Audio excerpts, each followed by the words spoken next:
Ahora la diputada Oliveto. Bueno, gracias, señor presidente. Una vez más tengo la oportunidad de hablar respecto de Malvinas y trato de año tras año poder sumarle algo más al debate que muchas veces incomoda respecto de lo que pasó en la guerra. Y en primer lugar, lo que decimos todos los años, la guerra de Malvinas fue parte de la dictadura cívico-militar. Los cuadros de las Fuerzas Armadas que torturaban gente en el continente fueron los mismos que estuvieron en Malvinas y trasladaron los métodos del terror a los soldados conscriptos. Eso me parece que es un primer punto importante a destacar, porque no sé si hay un consenso sobre esto, o por lo menos no es lo que se suele decir todo el tiempo aquí. El 2 de abril desembarcaron en las islas con una aventura militar y política, tal cual lo definió Rattenbach en ese informe que le mandaron a hacer las propias juntas y que fue desclasificado por la entonces presidenta Cristina Fernández de Kirchner, en donde decían que, bueno, era una aventura militar y política y condenaba absolutamente el accionar de las fuerzas, y también con todas las actas de recepción que se fueron desclasificando a lo largo de los años, pudimos acceder a determinada información que al día de hoy nos permite establecer alguna línea que nos permite entender algunas cosas con mayor claridad. Y en esto es lo que me quiero detener hoy. Cuando los soldados volvieron de Malvinas, los llevaron a Campo de Mayo en trenes, colectivos, camiones, y ahí pasaron dos cosas. Por un lado, un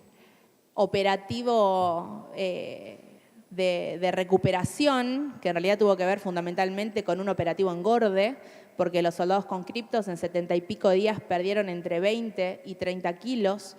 cosa que no pasó con los oficiales y suboficiales, lo cual nos muestra un método sistemático de utilizar el acceso a la comida como premio y castigo. Y también se le hizo rellenar un formulario preconfeccionado en donde oficiales de inteligencia le tomaban estas actas de recepción, en donde se les imponía el silencio, ¿sí? No podían hablar con nadie de lo que había pasado en Malvinas, ni con sus familias, ni con la prensa, con absolutamente nadie.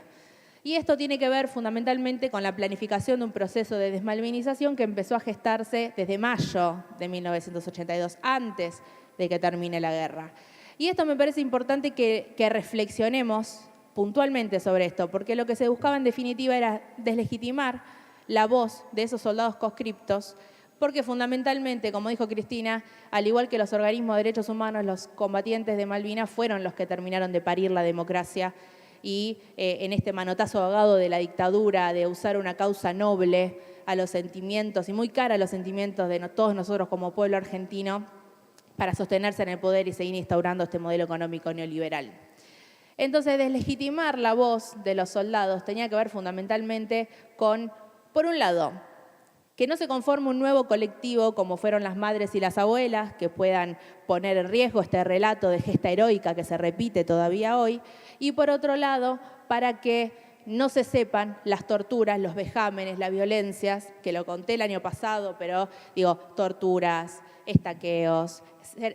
soldados enterrados desnudos en la noche de Malvinas, con el clima y todo lo que sabemos que pasa allí.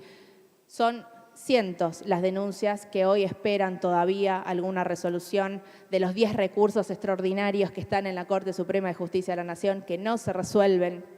en donde en definitiva lo que se reclama es que se entienda que todas estas torturas fueron crímenes de lesa humanidad y por lo tanto es responsabilidad del Estado investigar y conducir los procesos judiciales en búsqueda de la memoria, la verdad y la justicia. Entonces, deslegitimar la voz de los soldados tenía que ver fundamentalmente con que no se ponga en riesgo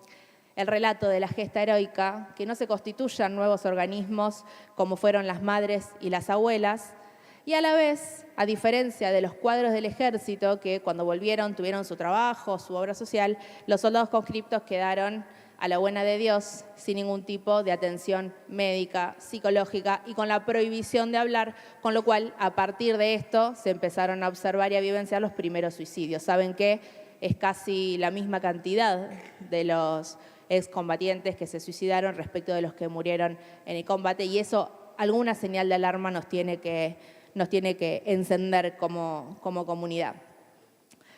Y esto me parece importante de dejarlo dicho en esta Cámara, porque a partir de esta falta de presencia del Estado, de la ausencia total en el acompañamiento de la posguerra, con las consecuencias que trae en general el haber vivido una guerra sin preparación, que encima tus cuadros superiores te torturen, te estaqueen, te dejen,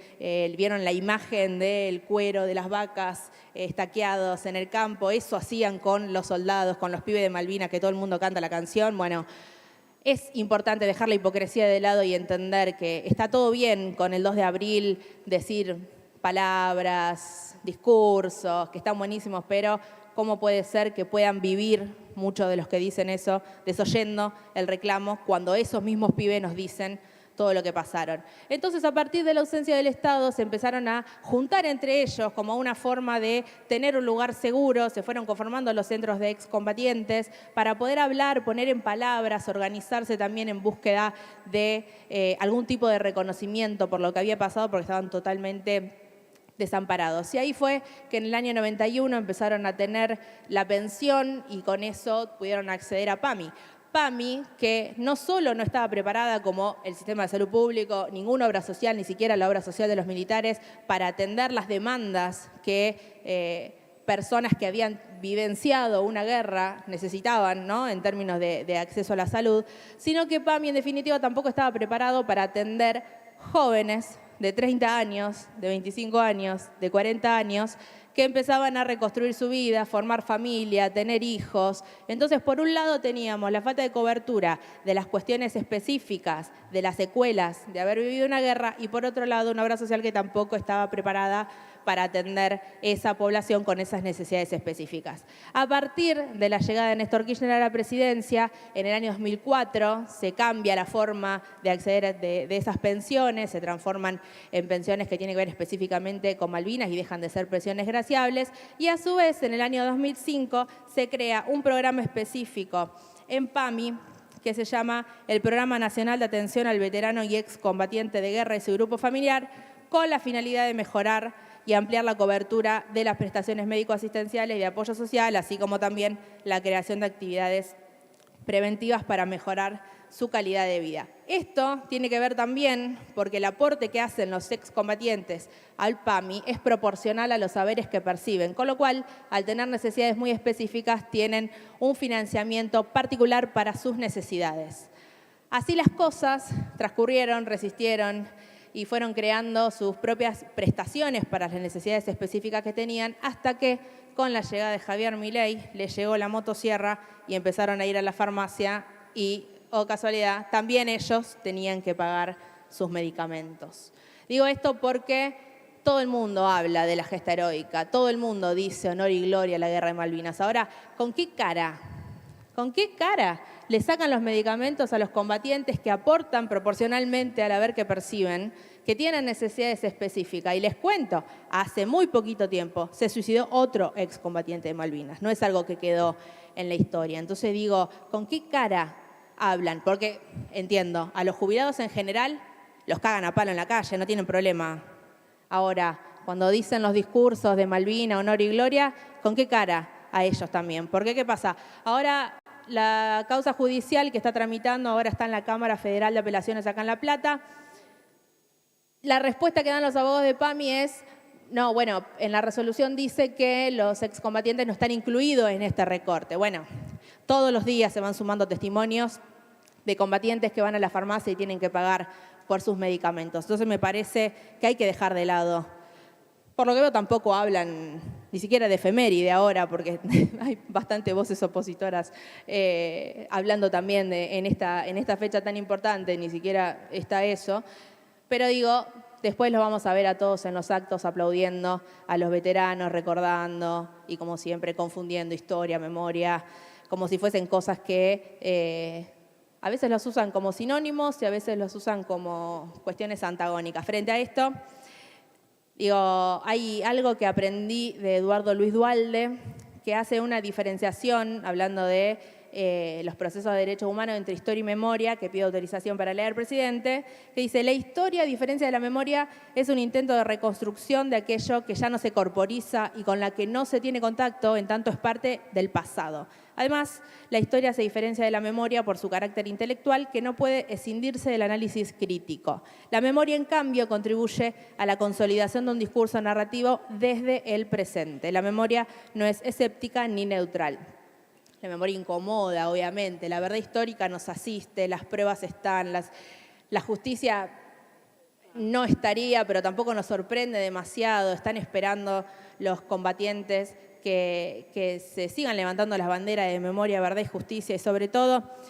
que de una vez por todas se abandone esta vocación de colonia, de admiración a Margaret Thatcher. Es una falta de respeto lo que pasa en este país con nuestros combatientes. Y digo, pensar estratégicamente, como decía el compañero Pulti, en Argentina como un país bicontinental cuya explotación de recursos naturales puede hacer la diferencia a la hora de pensar en el crecimiento económico del país, y también entender que los intereses que tiene el Reino Unido en las islas no tienen que ver con la independencia o con la identidad de los habitantes, porque les cuento, hay más personal militar de la OTAN en las islas que isleños. Entonces digo, creo que en definitiva lo que hay que pensar son políticas públicas que a lo largo del tiempo defiendan fuertemente nuestra soberanía en las islas en todos los ámbitos nacionales e internacionales, que aprendamos lo que pasó, que podamos hacer memoria, exigir la verdad y exigirle también a la justicia el respeto que se merecen nuestros compañeros y compañeras combatientes de Malvinas que arriesgaron su vida con más patriotismo que preparación contra uno de los ejércitos más profesionales del mundo, defendiendo una causa nacional que se usó para seguir instaurando un modelo económico cuyas consecuencias vemos todavía hoy y que vemos demasiadas similitudes en la actualidad. Así que una vez más desde acá pedimos memoria, verdad, justicia, soberanía y paz. Muchas gracias. Gracias, diputada. En virtud del temporal que azotó